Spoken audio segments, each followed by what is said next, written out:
आज मैं राष्ट्र हित, राष्ट्र सुरक्षा और राष्ट्र स्वाभिमान के एक बहुत महत्वपूर्ण विषय पर बोलने के लिए उपस्थित हुआ हूँ। मैं अपनी पार्टी का आभार प्रकट करता हूँ कि जिन्होंने मुझे बोलने का अवसर दिया। मैं जो कहने जा रहा हूँ वो केवल मेरे व्यक्तिगत विचार नहीं, कोई मेरी पार्टी या मेरी सरकार के ही केवल विचार नहीं, ये 140 करोड़ भारतीयों की जनमानस की ये भावना है। सबसे पहले तो हम भारतीय सेना के वीर सैनिकों के वीरता, पराक्रम और उनके अदम्य साहस को सैल्यूट करते हैं पूरे सदन की ओर से। यही नहीं, भारत ने लगातार, माननीय प्रधानमंत्री मोदी जी ने हर बार शांति का प्रयास और शांति का हाथ बढ़ाया, लेकिन पाकिस्तान ने हर बार आतंक का रास्ता अपनाया। 2014 में भी ओथ लेते समय पाकिस्तान के प्रधानमंत्री को भी निमंत्रण दिया था। उसके बाद भी माननीय प्रधानमंत्री जी लाहौर गए, बगैर किसी सुरक्षा के गए, साहस और सही इरादों के साथ शांति के लिए गए थे। लेकिन बदले में क्या मिला? बार बार आतंकी हमले। और जो 22 अप्रैल 2025 को पहलगाम में हुआ, उसका उल्लेख यहां पर जितने सांसद आज तक विपक्ष से बोले हैं, किसी एक भी सांसद ने खड़ा होकर यह नहीं कहा किस आतंकवादी हमले में धर्म पूछकर कलमा पढ़ने के लिए बोला गया, पैंट उतार कर देखा गया, फिर मौत के घाट उतारा गया। इतना बोलने में विपक्ष के सांसदों को क्या दर्द थी। जब रक्षा मंत्री जी भारतीय सेना की उपलब्धियों की चर्चा कर रहे थे, तब कोई ताली नहीं थी, कोई मेज नहीं थपथपा रहे थे। और आज भी अगर मैं कहूं कि निहत्थे और निर्दोष नागरिकों को धर्म पूछकर मारने का अगर पहली बार ऐसा काम हुआ है, उन्होंने धर्म के नाम पर देश को बांटने का, देश में दंगे फैलाने की सोच को लेकर चले, लेकिन नरेंद्र मोदी जी के नेतृत्व में 140 करोड़ भारतीय एकजुट होकर खड़े रहे। पूरा भारत एक साथ खड़ा रहा।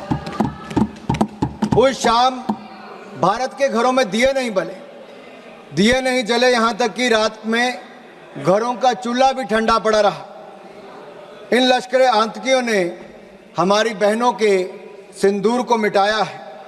हमारे देश, हमारे लोकतंत्र, 140 करोड़ भारतीयों को चुनौती दी। हमारी सशक्त सरकार और हमारी सशक्त सेना को एक तरह से चुनौती देने का दुस्साहस किया। प्रधानमंत्री मोदी जी ने कहा था कि भारत पहलगाम के साजिशकर्ताओं को उनकी कल्पना से परे सजा देगा। और ऑपरेशन सिंदूर में हमने देखा कि भारतीय सेना की जो शक्ति है, एकता और संकल्प एक प्रतीक बन चुका है। यह शक्ति आतंक के साए को कुचलकर भारत के गौरव को विश्व पटल पर उजागर कर रही है। मैं इतना कहूंगा माननीय सभापति जी, कुछ बात है कि हस्ती मिटती नहीं हमारी, सदियों रहा दुश्मन दौरे जमाना हमारा। और 7 मई को हमने इन दुश्मनों को जवाब देते हुए भारतीय सेना ने पाकिस्तान के अंदर आतंकी ठिकानों पर अचूक और निर्णायक प्रहार किया, और ऐसा प्रहार किया कि जिसका दर्द आज तक पाकिस्तान को हो रहा है। 25 मिनट में 9 आतंकी ठिकानों पर 24 टीक प्रहार करके हमारी सेना ने 100 से अधिक आतंकियों और आतंकी ठिकानों को ध्वस्त करने का काम किया। एक ही झटके में जमींदोज करने का काम किया। यह भारत की त्रिशक्ति जल, थल, नभ का एक संगम था।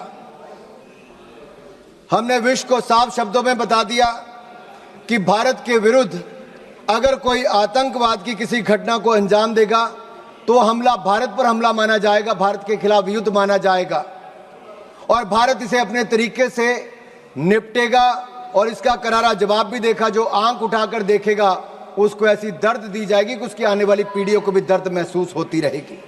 ये भारत का आतंकवाद के विरुद्ध शंखनाद था। ये अब भारत, मैं स्पष्ट करना चाहता हूं, भारत डोजियर नहीं, डोज देगा। अब भारत सबूत नहीं, आतंकी आकाओं को ताबूत भेजेगा। ये नया भारत है और ये नए भारत का this the new normal of new India. This is PM Modi's zero tolerance policy towards terrorism. जब दूसरे दिन पाकिस्तान ने भारतीय सेना और हमारे सिविलियन ठिकानों पर हमला करने का प्रयास किया तो हमारी भारतीय सेना ने एक बार फिर पाकिस्तान के 11 एयरबेस पर हमला करते हुए उसको नेस्तनाबूद कर दिया। This was a strike on the 11 Pakistan air bases and it made it the graveyard of military defeat of Pakistan. मौका मिले तो आप अपने पड़ोसी मुल्क पाकिस्तान से पूछ लें कि भारतीय मिसाइलों ने कैसा कहर ढाया था। 2.5 महीने बाद भी रहीम खान एयरबेस पर आज बैलगाड़ी चलाने लायक भी नहीं बचे। वर्षों तक अगर आपने सुना होगा तो ये कहते थे कि भारत से हजारों साल तक जंग लड़ते रहेंगे। गज़वे हिंद के मंसूबे पाले बैठे थे। ब्लीड इंडिया विद 1000 कट्स के मंसूबे पाले बैठे थे और ये मंसूबे पालने वाले 48 घंटे भी भारतीय सेना का मुकाबला नहीं कर पाए। भारतीय सेना ने ऐसा दर्द देने का काम किया है। और मैं विपक्ष के लोगों को कहना चाहता हूं, राहुल जी तक संदेश जरूर पहुंचा देना। भारतीय सेना वहां पर मारती है जहां सबसे ज्यादा दर्द होता है। Indian army strikes the enemy where it hurts the most, in mind, in might and on their map. उधर पाकिस्तान के जर्नल जिहादी बंकर में छिप गए थे। यहां तक कह दिया था कि पाकिस्तान में भूकंप आ गया है। अगर शक हो तो अपने प्रिय पाकिस्तान से पूछ कर देख लेना, जिसके कसीदे आप दिन रात पढ़ते रहते हो। और मुझ पर विश्वास नहीं तो जाकर उनके उप प्रधानमंत्री इशाक डार ने क्या बोला उसका मैं कोट यहां पर करना चाहता हूं। भारत की सेना हमें मार रही थी, हम बेबस थे, हमारे सामने सीज फायर का भीख मांगने के अलावा और कोई चारा नहीं था। आई अनकोट, ये किसी और ने नहीं, पाकिस्तान के उप प्रधानमंत्री का कोट है। We launched precision missile attacks on their safe houses, bunkers and training camps. They targeted our tourists, but we attacked terrorists. We didn't strike civilians. We strike the very heart of terror military nexus. We did not escalate. We have neutralized with precision, purpose and power. This is not a reaction. This is the doctrine and this is the new normal. मैं इतना ही कहूंगा, भारत की प्रधानमंत्री मोदी जी की ये zero tolerance policy towards terrorism आज पूरी दुनिया भर के लिए कड़ा संदेश है। इस भारतीय सेना के हमलों में लश्कर तैयबा हो, जैश ए मोहम्मद हो, हिजबुल मुजाहिदीन हो, इनके ट्रेनिंग सेंटर्स पर कड़ा प्रहार किया गया। यहां तक कि पाकिस्तान की जो हवाई सुरक्षा है, लाहौर, पसरूर, चुनिया, अफरीवाला के HQM missile service radar station नष्ट कर दिए गए। वायुसेना अड्डे चकलाला में हो, सरगोदा, रहीम यार खान, कराची, भोलाई वायुसेना अड्डों को नुकसान किया गया। लड़ाकू और अवकाश विमान नष्ट कर दिए गए। C2 प्रणाली को नुकसान किया गया। वायु रक्षा समन्वय को पंगु बनाया गया। 9 आतंकी, जिसमें जैश ए मोहम्मद से लेकर लश्कर के ठिकानों को तबाह किया गया। हमने 26/11 के हमले में जो कांग्रेस इंतजार करती रही कि शायद दुनिया की कोई और ताकत आपको परमिशन देगी, we will not wait for the permission, we will strike with precision. हमने किसी का इंतजार नहीं किया। हमने आतंकवादियों को उनके घर में घुसकर मारा है, चाहे वो एयर स्ट्राइक की बात हो, सर्जिकल स्ट्राइक की बात हो या ऑपरेशन सिंदूर की बात हो। यही नहीं, इन अटैक्स में हमने पाकिस्तान एयरफोर्स का लगभग 20% इंफ्रास्ट्रक्चर ध्वस्त कर दिया है। 11 एयरफोर्स को हमने मात्र 3 घंटे में नेस्तनाबूद कर दिया। पहली बार है कि दुनिया के किसी न्यूक्लियर कंट्री के एयरफोर्स के कैंप्स को नष्ट करने का काम किया तो भारतीय सेना ने वो भी करके दिखाया है। यही नहीं, 26/11 के हमले में जिस स्थान से उन आतंकवादियों को ट्रेनिंग दी जाती थी, उन आतंकवादी ठिकानों को भी हमने ध्वस्त किया, मोस्ट वांटेड टेररिस्ट को भी हमने मारा और उनके आकाओं को भी मौत के घाट उतारने का काम किया तो भारतीय सेना ने किया। केवल आतंकियों को ही नहीं, पाक भोलारी एयरबेस में 50 से ज्यादा लोग मारे गए, जिसमें पाकिस्तान स्क्वाड्रन लीडर उस्मान यूसुफ को भी और 4 एयरमैन को भी मौत के घाट उतारने का काम भारतीय सेना ने किया। यही नहीं, आपने तो उदार दिल दिखाकर इंडस वाटर ट्रीटी कर ली थी, जो पाकिस्तान के 4 लाख एकड़ जमीन को सींचता है। भारत का 80% पानी वहां पर चला जाता है। 23 करोड़ पाकिस्तानियों को पानी के पीने की व्यवस्था वहां से मिलती है। लेकिन मोदी जी ने कहा कि water and blood can't flow together, terror and talk can't go together, और हमने इंडस वाटर ट्रीटी को सस्पेंड कर दिया है। जो आप इतने सालों तक नहीं कर पाए, वो नरेंद्र मोदी की सरकार ने, नरेंद्र मोदी जी ने करके दिखाया है। यही नहीं, ऑपरेशन सिंदूर में विश्व ने भारतीय सेना का शौर्य देखा और हथियारों की मारक क्षमता को भी देखा है। Made in India weapons have one battlefield validation and India has displayed its cutting edge defense technology to the world. हमारी मारक क्षमता और टेक्नोलॉजिकल सुपीरियरिटी ने पाकिस्तान और चीन सहित अन्य देशों को, आप में से कुछ विपक्ष के सांसदों ने कहा कि दूसरी तरफ चीन भी था, टर्की भी था, पाकिस्तान भी था। अरे ये स्पष्ट उदाहरण है आप सबके लिए, चाहे चीन था, टर्की था, पाकिस्तान था, अकेला भारत और भारतीय सेना तीनों पर भारी पड़ी है। यह दिखता है भारतीय मेक इन इंडिया प्रोडक्ट्स भी कैसे भारी पड़े हैं। और यही नहीं, मैं आज कहूंगा कि India's operation during operation Sindoor reflects 21st century evolution of aerial decoys and psychological dominance. This is just not warcraft, it is Minecraft. India has displayed a textbook case of aerial combat. इस कार्रवाई को सैन्य इतिहास में text book precision warfare कह रही है। Thailand air force university इसे सैन्य रणनीति की टेक्स्ट बुक में शामिल करने की बात कह रही है। दुनिया इसे text book counter terrorism doctrine के रूप में देख रही है।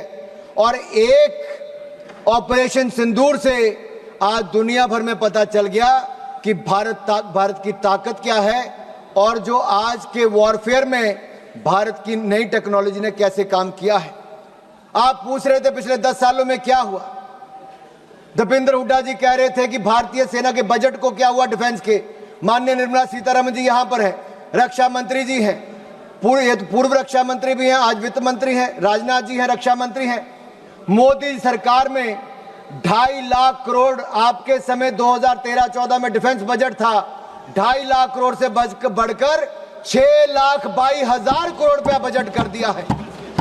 अरे आप 6,81,000 करोड़ रुपया बजट कर दिया है, दुगने से ज्यादा कर दिया, 3 गुना कर दिया है। और आप अपने गिरेबान में झांक कर देखिए, 10 साल आपने सेना को बुलेट प्रूफ जैकेट तक नहीं दी। नरेंद्र मोदी जी की सरकार में मात्र 3 सालों में 2 lakh bullet proof jacket make in India बनाकर हमने दी है। आपने 10 सालों में नहीं, 30 सालों में आपने 1 रैंक 1 पेंशन नहीं दिया। नरेंद्र मोदी जी की सरकार ने 1 रैंक पेंशन की मांग को भी पूरा किया है। और यही नहीं, मैं आपको बताना चाहता हूं, अटल जी की सरकार में देखिए, आपके समय 48 में, 62 में, 65 में, 71 की लड़ाइयां हुई, लेकिन सेना के जवानों का पार्थिव शरीर उनके घरों तक नहीं जाता था। अटल बिहारी वाजपेयी जी की सरकार बनी, तब जाकर पार्थिव शरीरों को उनके घर तक पहुंचाने का काम किया। तो अटल बिहारी वाजपेयी की सरकार ने, भारतीय जनता पार्टी की सरकार ने किया। और धर्मेंद्र जी, मैं इतना जरूर कह दूं, अरे मैं तो हिमाचल प्रदेश से आता हूं। हिमाचल प्रदेश राज्य छोटा है, लेकिन सेना में बड़ा योगदान है। अगर देश को पहला परमवीर चक्र विजेता किसी ने दिया तो मेजर सोमनाथ शर्मा हिमाचल प्रदेश ने दिया है। कारगिल युद्ध में अगर 52 शहादत सबसे ज्यादा हुई तो हिमाचल प्रदेश की हुई। 4 परमवीर चक्र विजेता हुए तो उसमें से 2 कैप्टन विक्रम बत्रा, राइफलमैन संजय कुमार भारत हिमाचल प्रदेश से हुए हैं। सर, माननीय सभापति जी, मैं इतना कहना चाहता हूं, आज नरेंद्र मोदी जी की सरकार में हमने अपना एक्सपोर्ट 34 गुना बढ़ा दिया है। 686 करोड़ से बढ़कर लगभग 24,000 करोड़ हो गया। हमारी defence manufacturing, defence production 1 lakh crore एक साल की पार कर गई और 193 हमने नए कॉन्ट्रैक्ट 2,09,050 करोड़ के एक साल में करके दिखाए और 100 देशों को डिफेंस प्रोडक्ट भारत देने का काम करने जा रहे। यही नहीं, लेकिन आपको डर तो होगा ही, क्योंकि जब मैं आपके सवाल खड़ा कर रहा हूं तो आपके पास उसका कोई जवाब नहीं है। मैं आपसे इतना जरूर पूछना चाहता हूं कि आखिरकार जब सेना की और सैन्य क्षेत्र में हमारे उपलब्धि की बात आती है तो आपके होंठ सिल क्यों जाते, उनकी तारीफ करते हो।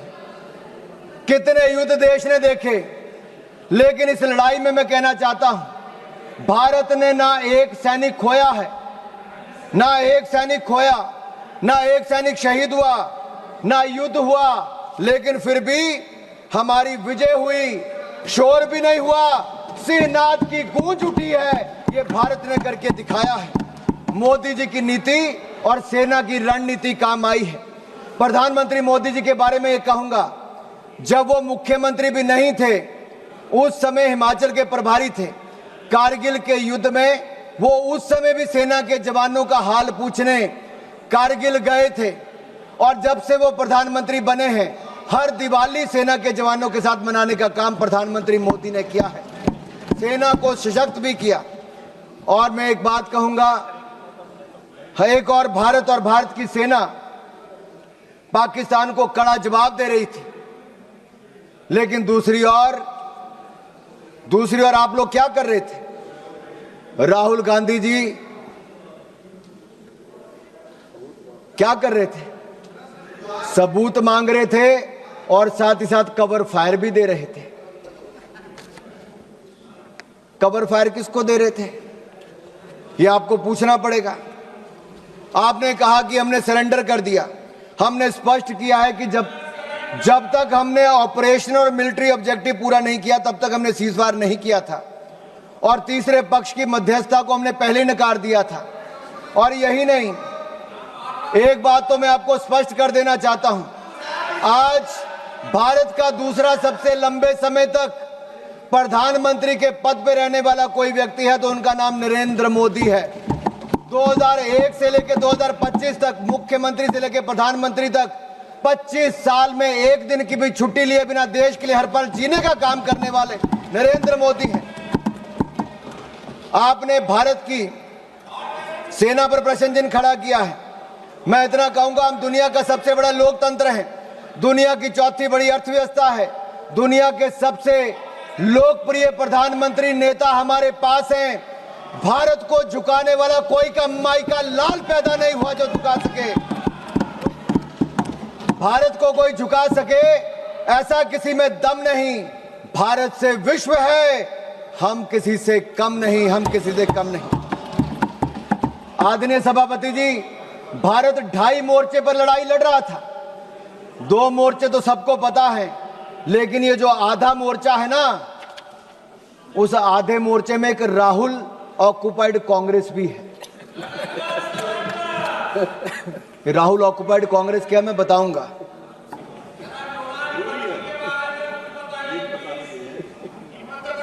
आप पिछले 2.5 महीनों में सोशल मीडिया में देखिए, बड़े संयोजित तरीके से राहुल ऑक्युपाइड कांग्रेस ने भारतीय सेना, भारत के प्रधानमंत्री के खिलाफ घृणा से भरे अपमानजनक कार्टून बनाए। इसी कांग्रेस पार्टी ने, राहुल ऑक्युपाइड कांग्रेस ने आर्मी चीफ को सड़क का गुंडा कहने का काम किया।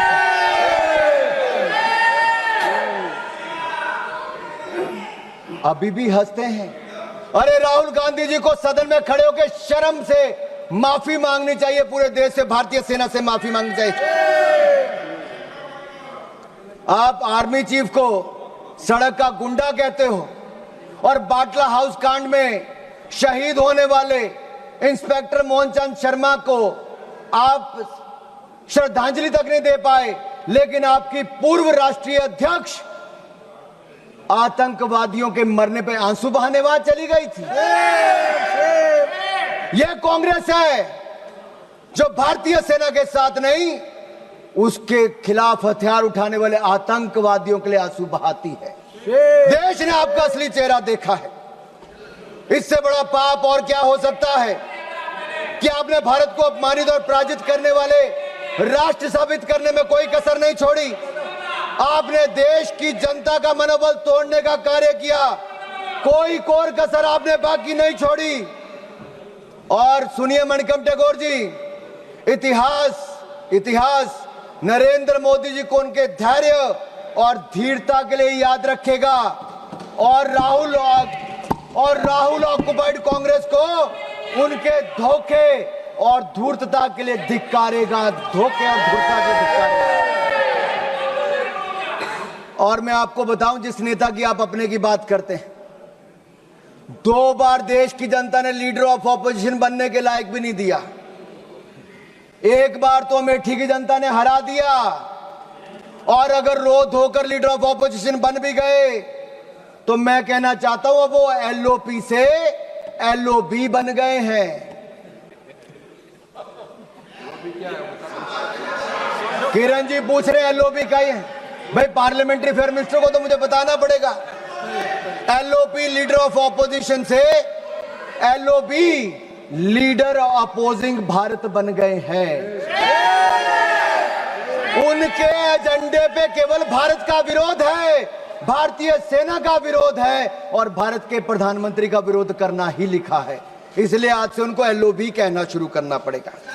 और मैं एक बात जरूर कहूं, पता नहीं वो कांग्रेस के पोस्टर बॉय बन पाए ना बन पाए, लेकिन पाकिस्तान के प्रोपेगेंडा के पोस्टर बॉय राहुल गांधी बन गए हैं।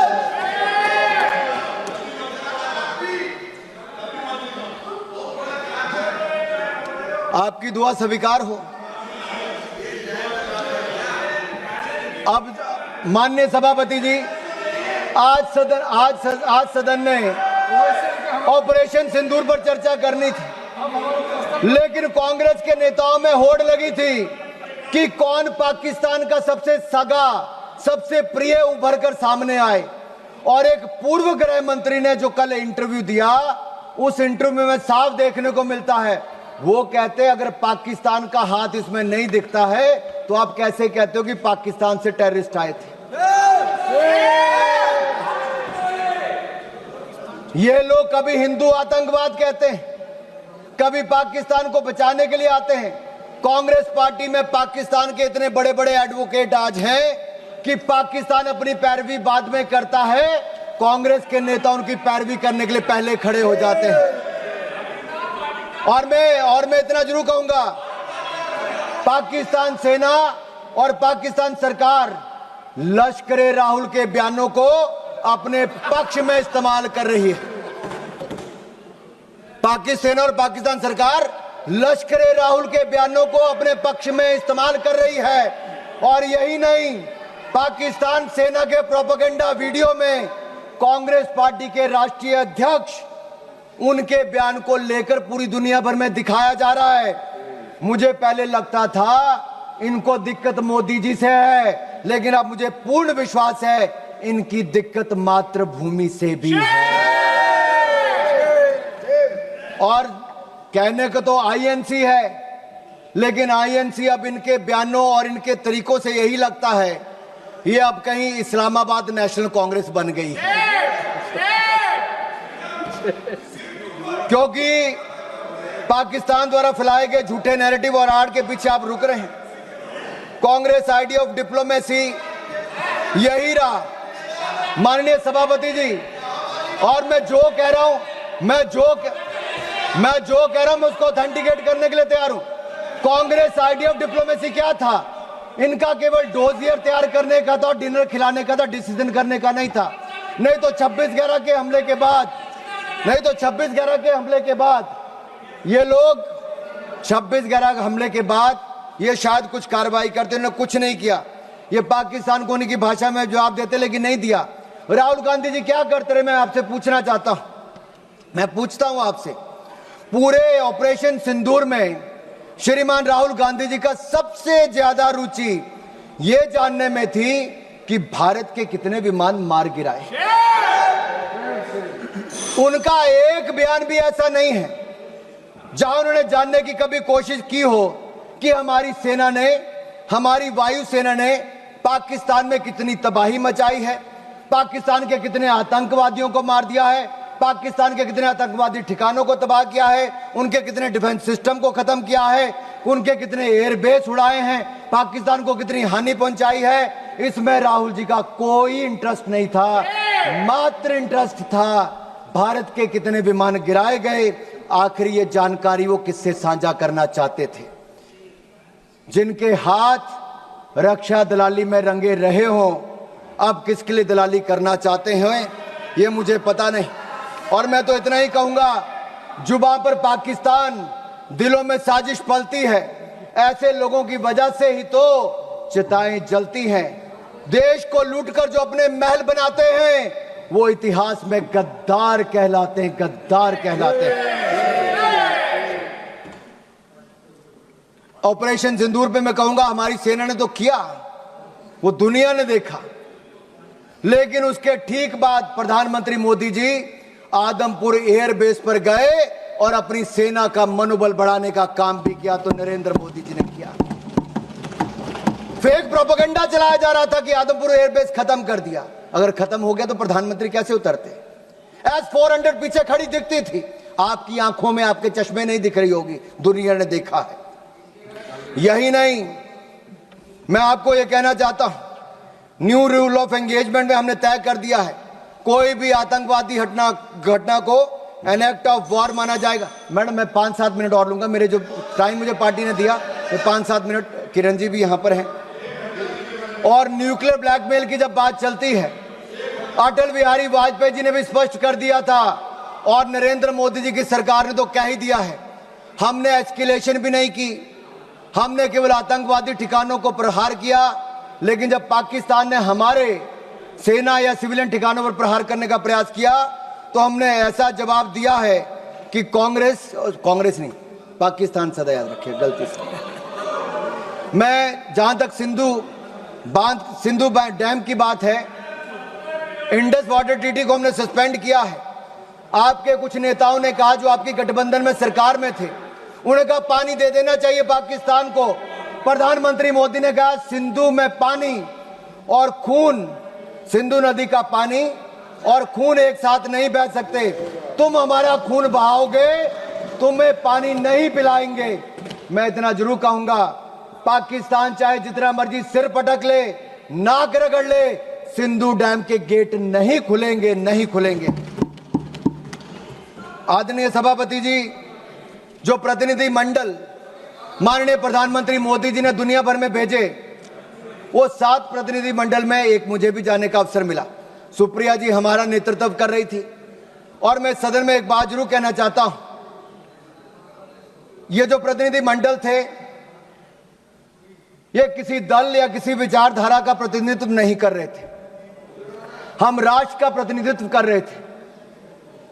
हमारे मत अलग हो सकते हैं, हाँ, हम में मतांतर हो सकता है, मत भिन्नता हो सकती है, मन का भेद हो सकता है, लेकिन जब राष्ट्र का प्रश्न हो तब हम एक हैं, हम एक मत हैं, हम भारत के पक्ष में हैं, हम सबके लिए राष्ट्र सर्वोपरि है। और मैं कह सकता हूं कि 7 के 7 प्रतिनिधि मंडलों में किसी भी दल का कोई भी सांसद होगा, उसने दलगत राजनीति से ऊपर उठकर देश की बात की। आज पूरे सदन की ओर से मैं उनका धन्यवाद करता हूं, उनको नमन करता हूं। हम सिर्फ 5 मिनट में खत्म कर रहे हैं। एक मिनट में कर लीजिए। मेरा 2 पॉइंट इंपॉर्टेंट है, इसको लेना जरूरी है।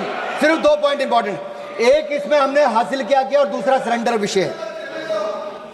मैं इतना कहूंगा, अंतर्राष्ट्रीय मंच पे हम किसी का साथ लेने नहीं गए थे। भारत ये बताने गया था कि भारत अपने दम पर आतंकवादी के आकाओं को मुंह तोड़ जवाब दे सकता है, और हमने मुंह तोड़ जवाब दे दिया है। हम फर्स्ट हैंड इंफॉर्मेशन देने गए थे, किसी का सहयोग मांगने नहीं गए थे।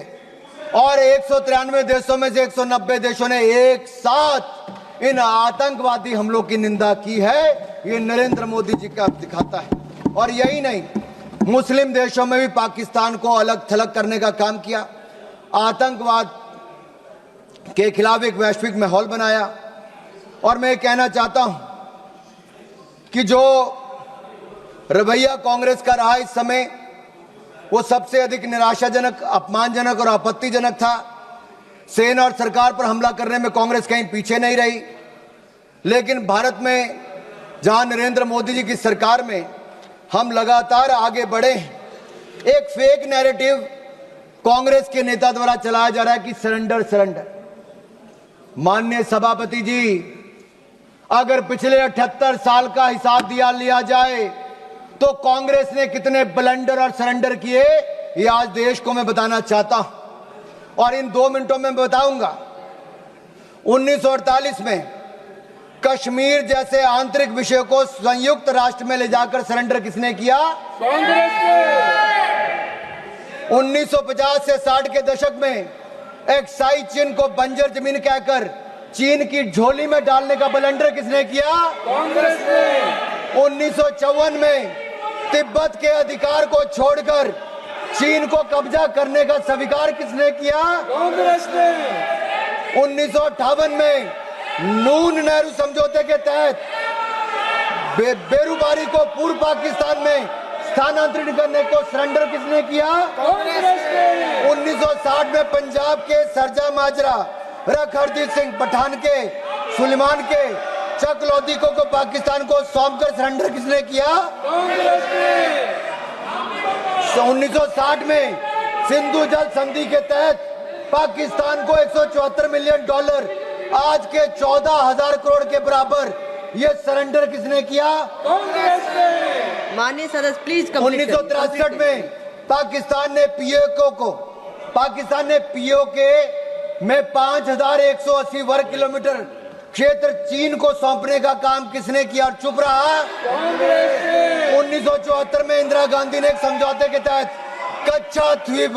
कच्चा थीवू द्वीप श्रीलंका को सौंप दिया, सरेंडर किसने किया? कांग्रेस ने। संयुक्त राष्ट्र की सिक्योरिटी काउंसिल की सीट चीन को सरेंडर किसने की? कांग्रेस ने। भारत के हितों को किसने बेचा? 62 के युद्ध में अमेरिका से एयरफोर्स सपोर्ट की मांग कर सरेंडर किसने किया? कांग्रेस ने। 1965 में पाकिस्तान से जंग जीतकर 68 में 828 स्क्वायर वर्ग किलोमीटर पाकिस्तान को किसने सरेंडर किया? कांग्रेस ने। 1970 की जंग में पाकिस्तान के 93,000 सैनिक भारत के 56 सैनिक लिए बिना माननीय என்னுடைய வணக்கத்தை தெரிவித்துக் கொள்கின்றேன். பகல்காம் தாக்குதலுக்கு எதிராக தேசமே ஒன்றுபட்டு நிற்கிறது. வீழ்ந்த ஒவ்வொரு माननीय सभापति जी, ஏற்படுத்திய कांग्रेस का सरेंडर अभी पूरा नहीं हुआ भाई। कांग्रेस ने बहुत सरेंडर किया है, कांग्रेस ने बहुत सरेंडर किया, ब्लंडर भी बहुत किए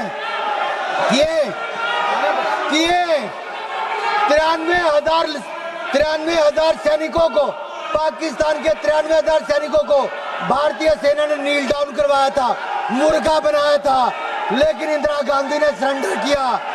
अपने 54 भारतीय सैनिकों को लिए बिना पाकिस्तान के आगे सरेंडर किसने किया? ताशकंद समझौते में हाजीपीर दर्जे जैसे अति महत्वपूर्ण रणनीतिक क्षेत्र को पाकिस्तान को वापस देकर सरेंडर किसने किया? पाकिस्तान को न्यूक्लियर टेक्नोलॉजी ऑफर कर दुश्मन से हाथ मिलाने का सरेंडर किसने किया? 1984 में इंदिरा गांधी ने पाकिस्तान के कोटा परमाणु संयंत्र पर हमला करने से इनकार कर दिया, सरेंडर किसने किया?